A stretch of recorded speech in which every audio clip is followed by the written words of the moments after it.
todos, hoy vamos a hablar sobre un caso muy interesante, que es un paciente de sexo femenino de 24 años de edad, la cual ha sido internada por disnea progresiva, palpitaciones y antecedentes de fiebre reumática.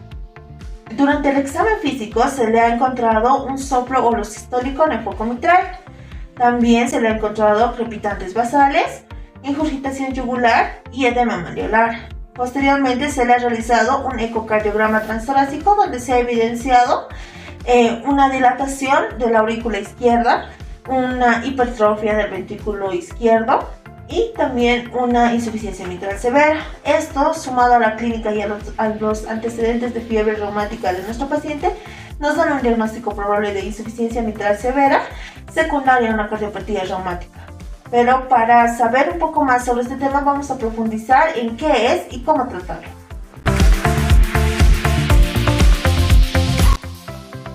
Bueno, ahora vamos a conocer qué es la cardiopatía reumática, cuál es su etiología y cuál es su epidemiología. Pues esta enfermedad va a ser una secuela crónica de la fiebre reumática que va a ocurrir tras una enfermedad inflamatoria postinfecciosa después de una infección faríngea. Esto va a ser causada por el Streptococcus pyogenes, que el órgano principal que va a afectar va a ser el corazón, especialmente las válvulas.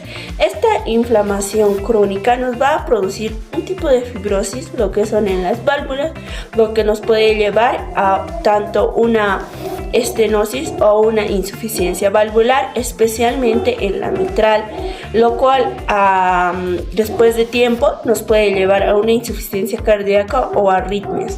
E incluso el paciente puede requerir cirugía.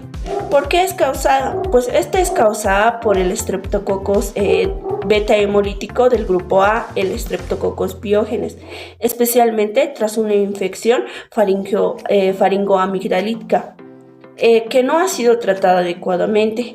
En epidemiología vamos a tener que entre 400 millones de personas en el mundo es afectada por esta enfermedad, entre niños y adolescentes de 5 a 15 años. Y la afección en el corazón se presenta en los jóvenes como una enfermedad cardíaca adquirida y se presenta más en la juventud, siendo una secuela de la fiebre reumática. Ahora, hablando un poco sobre la fisiopatología, tenemos que entender que una cardiopatía reumática es secundaria a una fiebre reumática. ¿Qué es una fiebre reumática? Es consecuencia de episodios repetidos de una faringitis o una faringoamigdalitis causada por el Streptococcus pyogenes, o también conocido como el Streptococcus beta hemolítico del grupo A. ¿Qué pasa con esta bacteria? La bacteria tiene en su superficie dos proteínas importantes, que es la N-acetilglucosamina y la proteína M. Estas van a ser unos grandes activadores de una respuesta antigénica.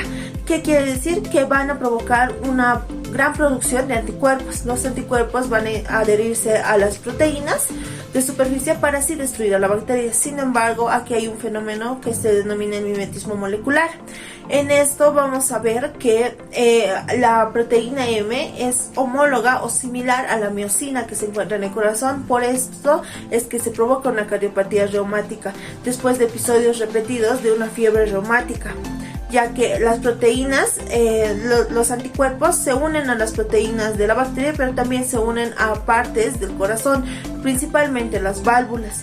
Posteriormente hay una activación de la proteína de adhesión, que se le denomina BCAM1.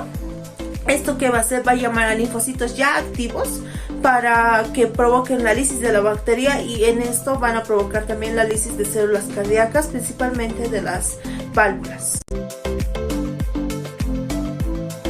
Ahora, centrándonos un poco más en la clínica de una cardiopatía reumática, tenemos que puede variar debido a que no va a venir con una clínica específica. Sin embargo, se ha visto que la válvula mitral es la más afectada, por lo mismo pueden venir con síntomas de estenosis o de una insuficiencia mitral. Hablando sobre la estenosis, esta se presenta más en adultos mayores. Puede haber hemoptisis, disnea, ortopnea, edema en miembros inferiores. También vamos a encontrar un soplo diastólico en el foco mitral.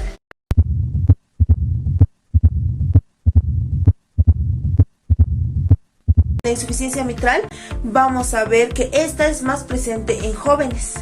Vamos a ver que también va a haber disnea, ortopnea, pero que se va a sumar, va a haber crepitantes basales porque ya va a haber una afectación a nivel pulmonar.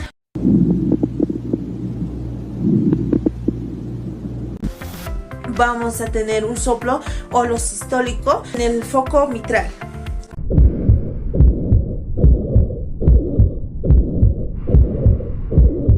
También vamos a tener edemas y eso principalmente. Sin embargo, la clínica es muy inespecífica. Lo que nos va a ayudar es que haya tenido antecedentes de una fiebre reumática, que nos puede orientar a un diagnóstico de una insuficiencia o una estenosis secundaria a una fiebre reumática.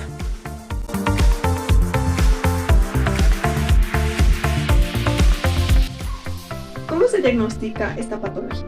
Para llegar al diagnóstico, primero se parte de una anamnesis, donde el paciente nos refiere antecedentes de fiebre reumática en la infancia, con episodios repetitivos o consecuentes de faringitis. Entre los síntomas frecuentes tenemos la disnea progresiva, palpitaciones, ortopnea y edema en miembros inferiores. Como los signos característicos de esta patología, tenemos lo que es un soplo holosistólico en el foco mitral. Número 2, tenemos crepitantes en bases pulmonares. Y número 3, ingurgitación yugular. También edema en región alveolar. Entre los estudios complementarios, como gold estándar tenemos el ecocardiograma Doppler, donde este va a evaluar el grado de regurgitación mitral, dilatación auricular y ventricular, función sistólica y la presencia de hipertensión arterial. Como número 2, tenemos el electrocardiograma, donde nos va a mostrar una fibrilación auricular, crecimiento de aurícula izquierda y una sobrecarga de cavidades. Como número 3 tenemos la radiografía de tórax, donde se va a presenciar una cardiomegalia, que quiere decir un crecimiento del corazón agrandado. Número 4 tenemos lo que son los estudios de laboratorio, en donde tenemos el hemograma, función renal y electrolitos. El hemocultivo solo si hay sospecha de fiebre o endocarditis infecciosa. Como número 5 tenemos los marcadores de actividad reumática, si se sospecha de fiebre reumática activa. Tenemos el ASO, antiestreptolinasa o elevada, PCR, proteína C reactiva, BCG, la velocidad de sedimentación globular, y el anti-D-nasa B, anticuerpo contra la desoxirribonucleasa B estreptocócica. ¿Cómo es el tratamiento en estos pacientes? Primeramente se los llega a estabilizar y compensar al mismo. Se usa los diuréticos, por ejemplo la furosemida, para reducir la congestión pulmonar y el edema periférico. Número 2, un IECA o un ARA2, como por ejemplo el enalapril o los sartán, para disminuir la poscarga y proteger la función ventricular. Número 3, tenemos los beta bloqueadores o digoxina, indicados si hay fibrilación auricular o taquiarritmias. Número 4, anticoagulantes, como por ejemplo la warfarina, si el paciente tiene fibrilación auricular o evidencia de trombos en aurículas. Como profilaxis antibiótica secundaria tenemos la penicilina benzatínica intramuscular, esta cada 21 o 28 días, para prevenir nuevas recurrencias de fiebre reumática.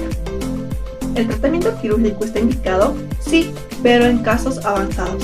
Tenemos como tal la reparación o reemplazo valvular mitral. Está indicado en pacientes con insuficiencia mitral severa, especialmente si estos son sintomáticos o presentan deterioro de la función ventricular izquierda.